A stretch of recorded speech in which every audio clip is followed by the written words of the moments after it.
By 1938, steam engines had attained a high degree of perfection. At that time, the French national railways boasted 15,000 engines. Most of them, whether designed for speedy runs or for hauling heavy loads, were equipped with superheaters, feed water heaters, improved steam circuits, and a highly efficient steam draft system. As a result, these engines had 1,100 tons, depending on the grades of the line.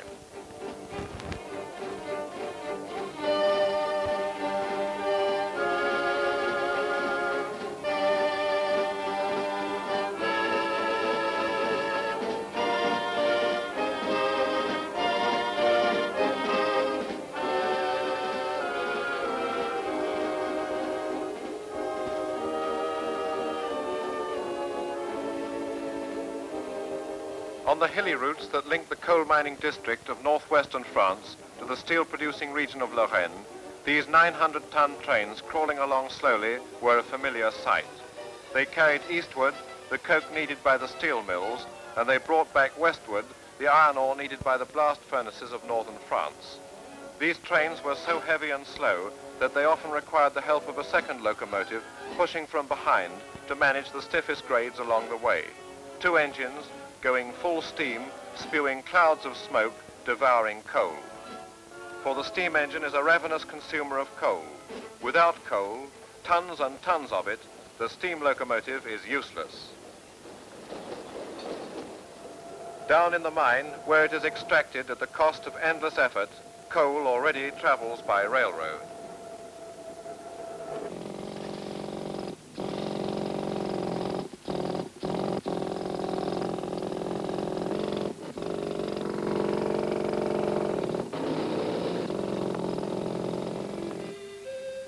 In 1938, the French national railways consumed 9 million tons of coal.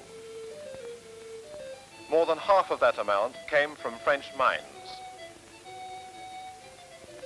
The rest was imported from Belgium, Germany,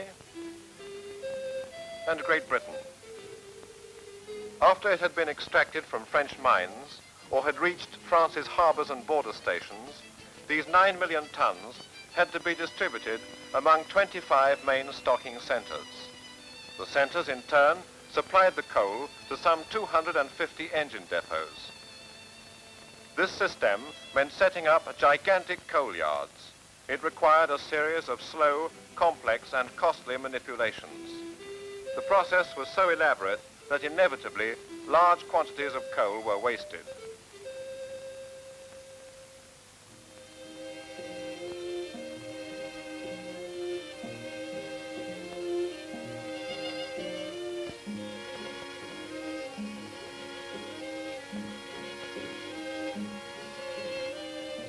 Long coal trains left the stocking centers and distributed it among the 250 solid fuel stations of the French national railways.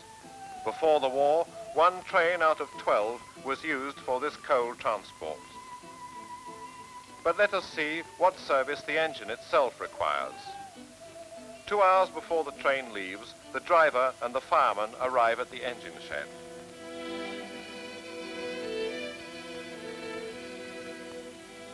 They start preparing the engine at once. The engine driver checks all the mechanical parts and carefully oils them.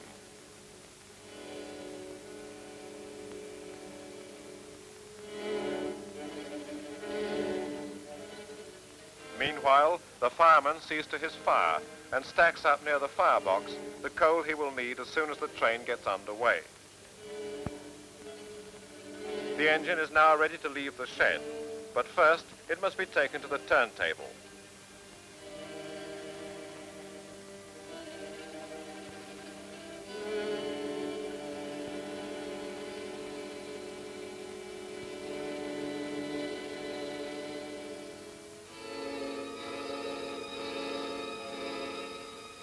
It is pointed in the right direction, its smokestack facing forward.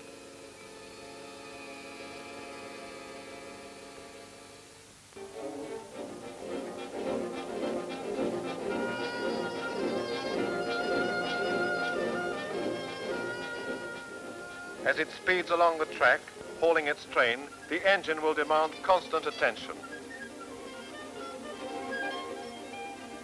While the engine driver watches the track, the fireman feeds coal into the firebox at the rate of 1 shovelful every 20 seconds.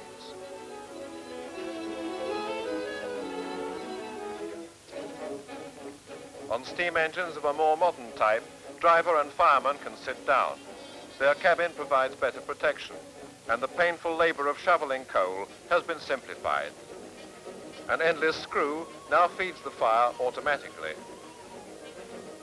The result is more comfort and less effort, but how many demanding duties still remain?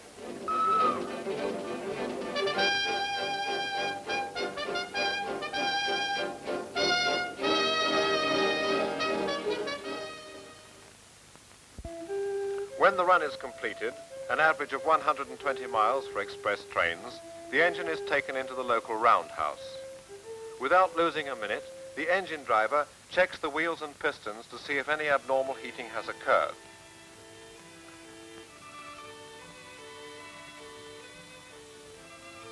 The water tank in the tender must be refilled, but first, a special product called TIA compound is poured in. This mixture prevents tartar from settling on the walls of the boiler and also prevents corrosion due to poor quality water. In most cases, the water is purified before use by means of a relatively simple chemical process.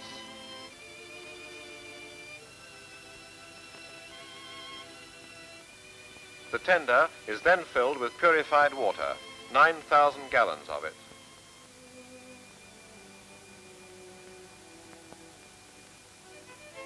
Next, coal. Several tons of coal, some in pieces and some in briquettes, are dumped into the tender.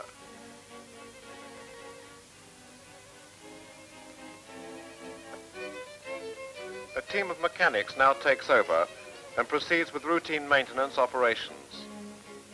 First, they clean out the smoke box by removing the ashes and the small particles of incompletely burned coal.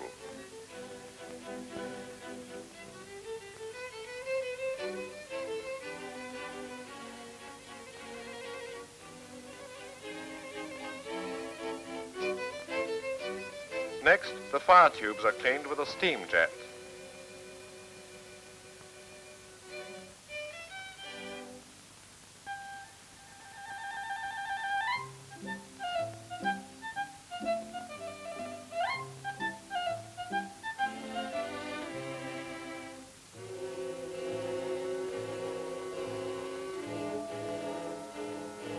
Asbestos gloves protect the mechanic's hands against burns.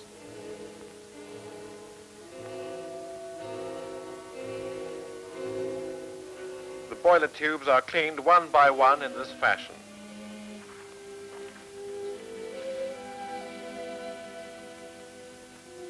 Meanwhile, other maintenance men are cleaning the fire, raking out the slag that would hinder combustion on the engine's next run. These fragments of red-hot slag are dropped into a pit filled with water.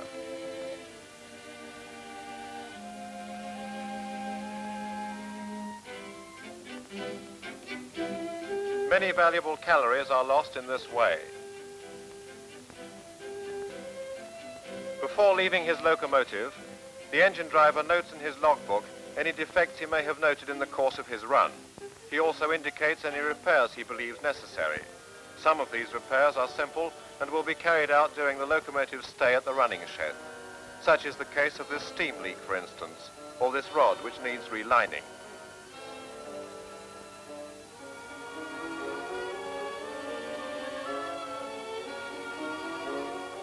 Every 40,000 miles, the engine undergoes a quick checkup. This is the occasion for minor repairs, such as this regulator valve.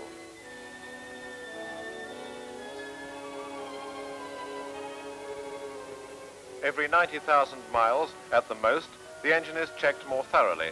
This is the proper time for such repairs as those needed by the superheating equipment.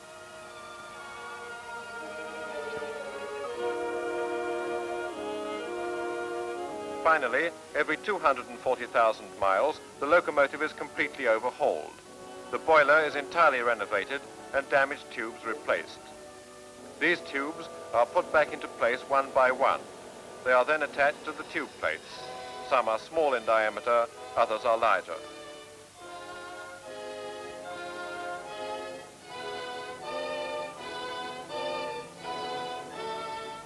The tubes you see here are more complex. They form the engine's superheating equipment. These various check and overhauling operations necessitate a great deal of work. It is difficult to completely rationalize them. They must be added to all the tasks eliminated by electric traction.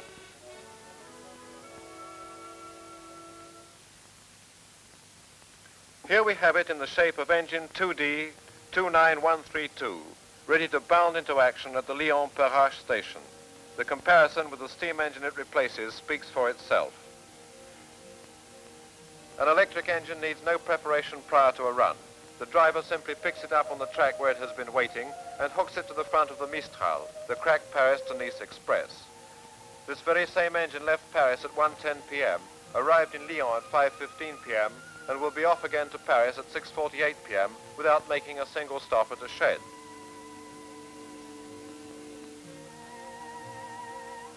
The driver is in his cabin ready to start. With its controls, its dials, its spacious windows swept by a windshield wiper, this cabin looks every bit as neat as a laboratory.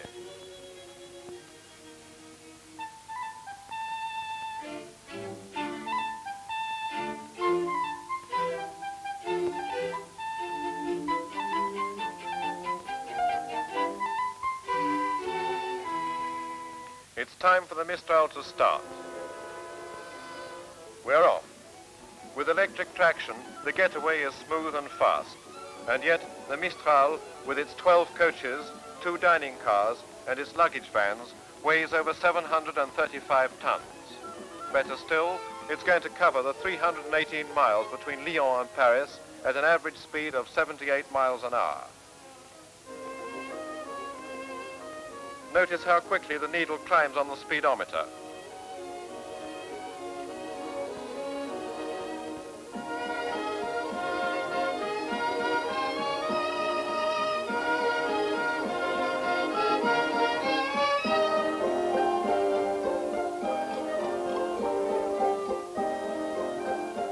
The needle indicates 140 kilometers an hour. That's 87 miles. And the driver will maintain this speed for most of the journey, slowing down only on rare occasions. The stability of electric engines is truly amazing. The supports carrying the catenary flash by every 66 yards, spinning a delicate spider's web over the track. Every 7 to 9 miles, a power substation transforms the high-tension alternating current into 1500-volt direct current used by locomotives not only on the Paris-Lyon run, but also on all the electrified lines in the southern half of France.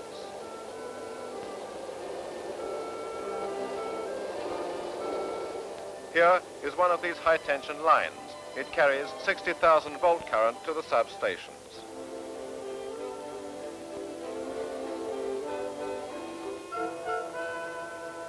As the map shows, this cable, zigzagging from one of the 49 substations to the next, follows the line from start to finish.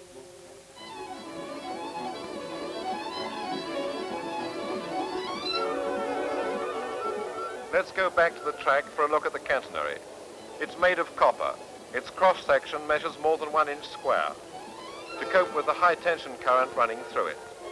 Very sturdy steel or cement supporting structures carry the cable.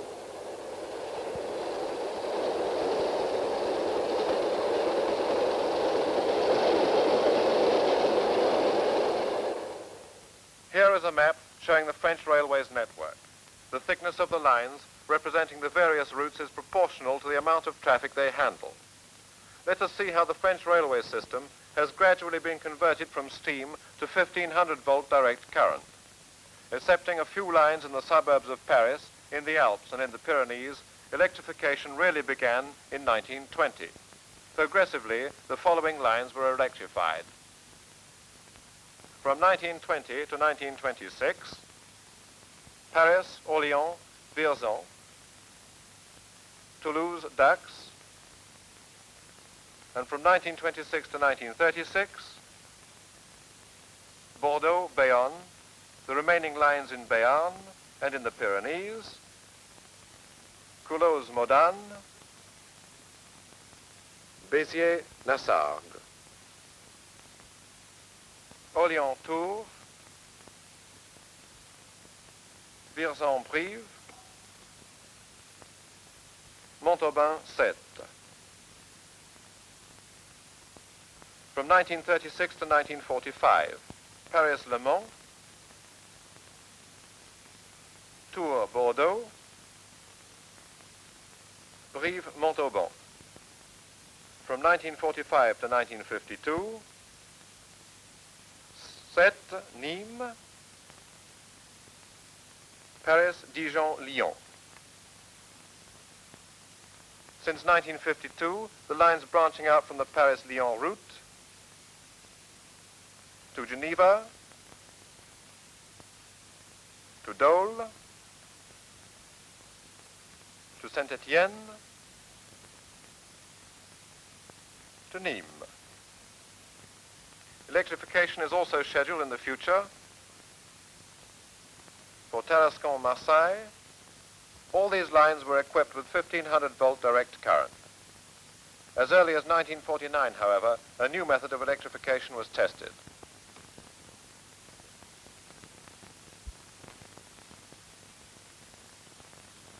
What was it all about? A newsreel dating back to 1951 tells the story. Annecy, said the commentator, a pretty town in the Savoie, has become the capital of 50-cycle current. This startling innovation was ushered in on an experimental line that had grown out of the research carried on by French engineers since 1945.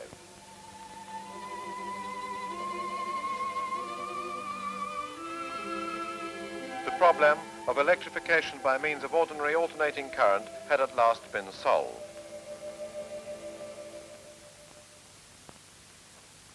But let's go back to our map. The first electrified line using ordinary 50-cycle single-phase alternating current was between Aix-les-Bains and La Roche-sur-Foron. From the outset, the results were so remarkable that the French National Railways decided to use this new system to equip the great east-west line we showed you at the beginning.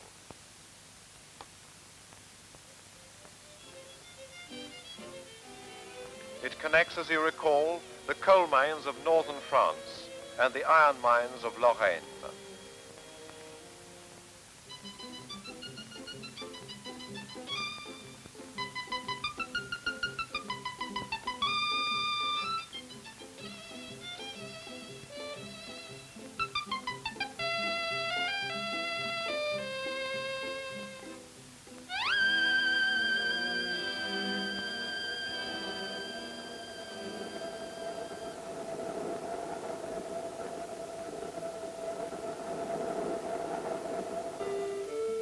That's the line where a second locomotive was needed to help the trains loaded with ore over long gradients. The line where slow convoys shuttled continually between the iron country and the coal country.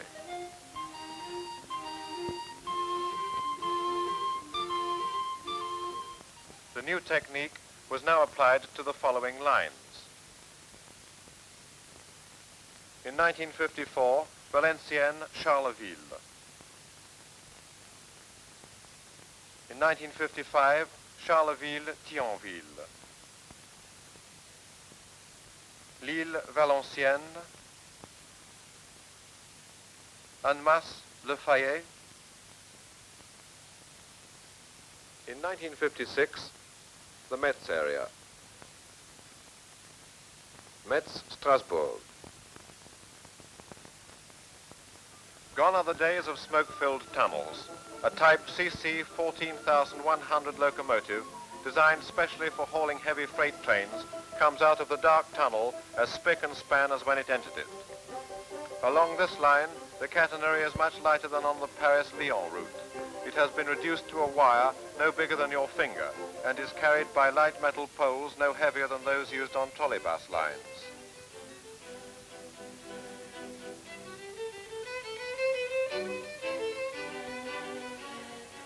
These heavy trains now move smoothly and swiftly. 2 full hours are saved between Thionville and Valenciennes.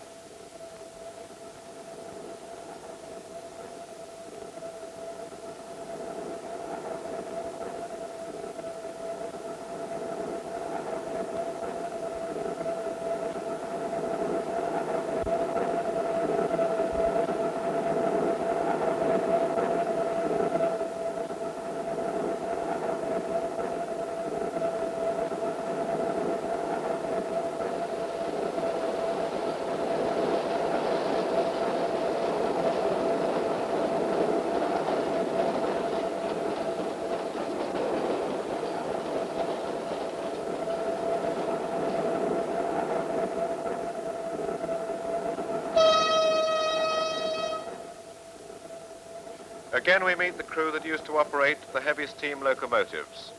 Signal ouvert. They are now travelling in comfort in a clean, spacious cabin. For them, electric traction means a welcome change. Their work, once strenuous and complicated, has become pleasant and simple. The interval between the power substations has grown to 30 miles.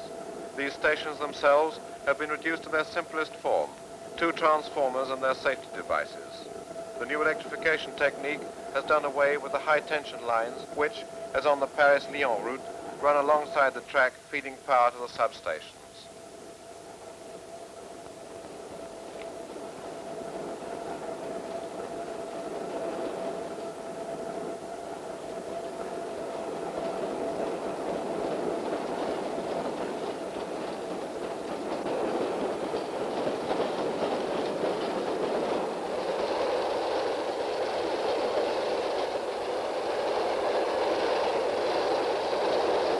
And now let's take a look at the types of locomotives designed for running on alternating current.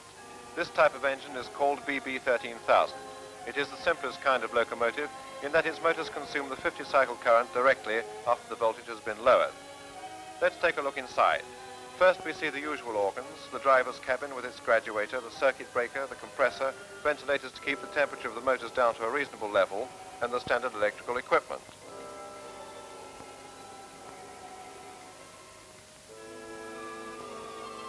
The essential organs are the transformer, which lowers the 25,000 volts of the current fed into the engine down to a few hundred volts,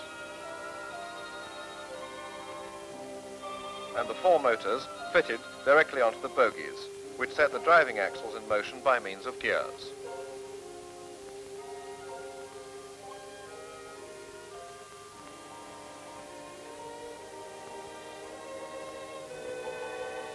Here is a second type of engine, called BB 12000, equipped with rectifiers.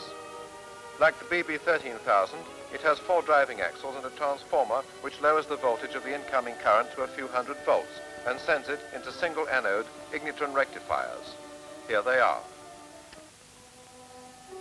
The rectified current powers the 4 traction motors at a voltage which may vary from 150 to 750 volts.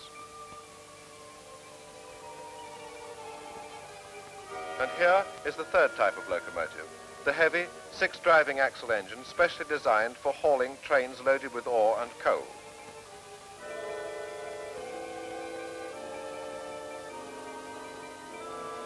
This engine is equipped with a motor generator set. The voltage of alternating current from the catenary is lowered by a transformer and then fed into a generating set which produces direct current at a varying voltage.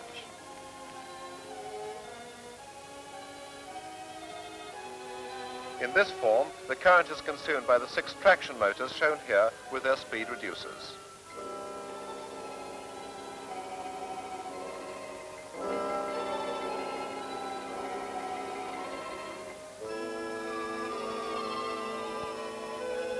In this workshop, the locomotives we have just examined are assembled.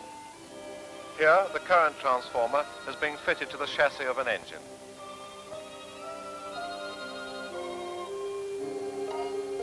Now the generating set is about to be installed. It comprises an alternating current motor flanked by 2 direct current generators.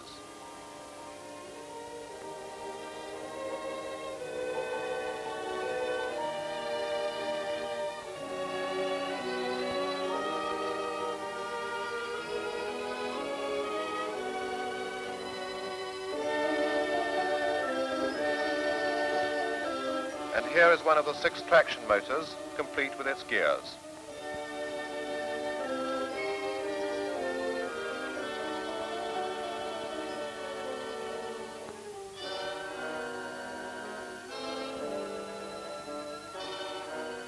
It is fitted onto one of the 3 axles of a bogie.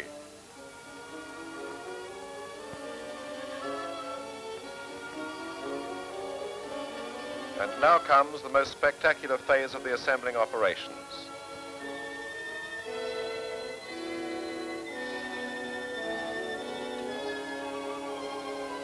The lowering into place of the body, fully equipped. 70 tons of steel are placed gently on the bogies by a traveling crane.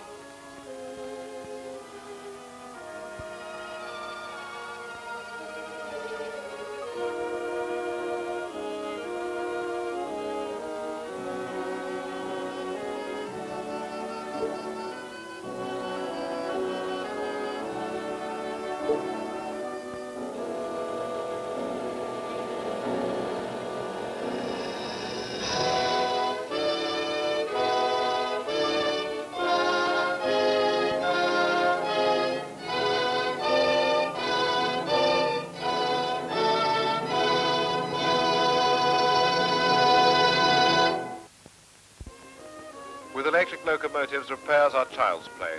One piece of standard equipment simply replaces another. This means considerable gains in time and manpower. The introduction of the 50-cycle technique has made it possible to simplify the stationary equipment greatly. The catenaries and supports have become lighter. The high-tension lines along the track have been eliminated. The result has been a great and drastic saving on raw materials. 30% less steel, cement and copper is now necessary. The raw materials thus saved will enable French industry to build bridges, dams and high-tension lines. In this way, the French National Railway's new look is a boost for the French economy as a whole. Last but not least, electric traction means a tremendous saving in maintenance costs. With the old steam traction, costs were as follows: maintenance 32%, operating 20% and power 48%.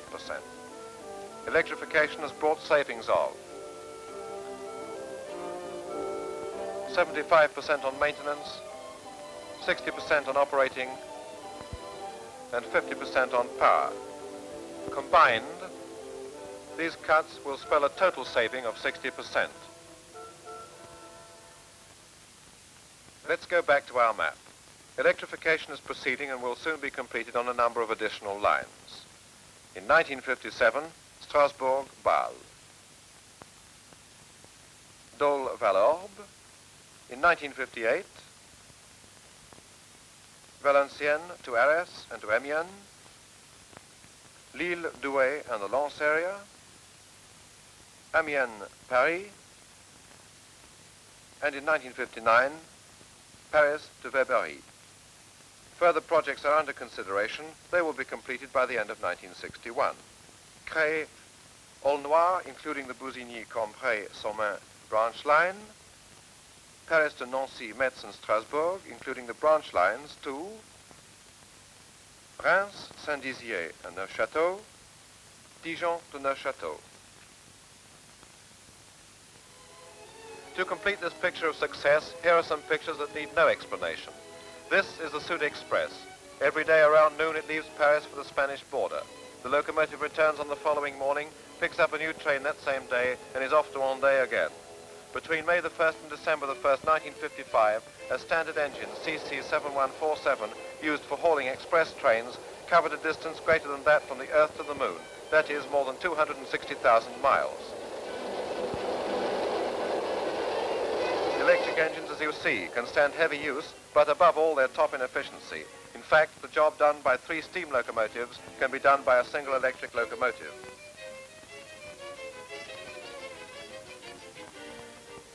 On the current which a power station produces by burning 500 grams of low-grade coal, an electric engine does the same work as a steam engine on 10 times that amount of high-grade coal. Remember, too, that it takes no more power to haul 23 tons over 1,000 yards on an electrified line than is needed to keep 6 40-watt lamps burning for 1 hour. This is why the French railroads are responsible for only 3% of France's total electricity consumption. And there's yet another advantage. Whereas the greater part of the general consumption of electricity takes place in daytime, the railways use most of their power at night, when rail traffic is heaviest.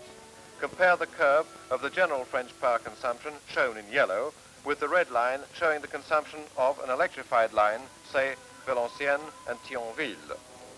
If we reduce them to the same scale, we find that they are practically complementary. When the one reaches its peak, the other is invariably at its lowest point. In other words, the French national railroads use the hydroelectric power produced during off hours. If it weren't for them, this power would simply be some water flowing down to the sea.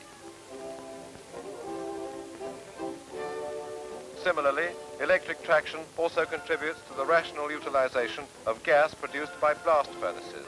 This gas, used in the steam power stations of the steel industry, cannot be stopped. Electrification also means higher quality service. The engine starts without jolts and can haul without effort trains of up to 20 wagons. It is clean. Smoke and soot are things of the past. The electric engine is powerful and fast. These are the reasons why more and more trains are powered by electricity. In December 1938, only 13% of the total traffic used electricity. By July 1957, this figure has risen to 45%. In January 1960, it will reach 56%. In December 1961, 70%. And in 1970, 80%. In 20 years' time, from 1950 to 1970, the French national railways will have completed the electrification of their main lines. Over the same span of time, diesel traction will gradually take over the rest of the network. By 1970, the last of the old steam engines will have disappeared. With its exit, the conversion of the network to modern traction will be accomplished, and the French national railways may look forward to the future with confidence.